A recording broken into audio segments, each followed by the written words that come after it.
শলা পিসা চিংড়ি ও না শলা চিংড়ি বেড়া শলা পিসা কেমনে এবার পলিথিনটা তোরাতে তুমি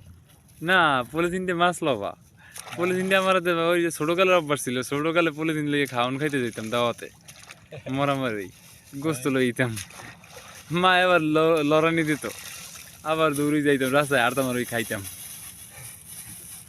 আরে এমনকি দাওয়াত খাইতেই যাই না পলিথিন তো ভালো কথা পলিথিন তো দূরে অনেক দূরে চাচাই আইছে বাজান আমি কিন্তু তোমার দিয়া এই 2-10 বছরে একটা আশা করছি কিন্তু পাইনি কি বাজান যে তুমি আমার বাড়িতে একটু যাবা আমি তোমার আমার বাড়িতেই যাইতাম না আমি চাচা আমি তো কেউ বাড়ি যাই না আমি আমার নিজের বাড়ি গাইস ওই রে গাইস লাফায় এই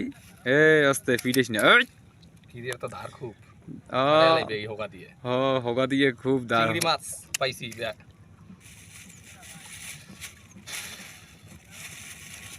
দর্শক তেঁতুলিয়া চিংড়ি ধরা পড়ছে এইমাত্র জানা গেছে তাজা চিংড়ি হুমায়ুন ভাই নিয়ে যাবে বাজারে ওই তো কথার কথা চাচি মাম্মি মার জাল রাগ থোহালাই তুই কত যা যা মনে চাই থোহালাইয়া বালে বালে আলে তুই ঘরে আয়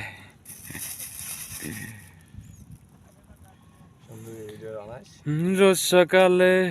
ঘন্টি দিয়া আসামিদের হিসাবে নিয়া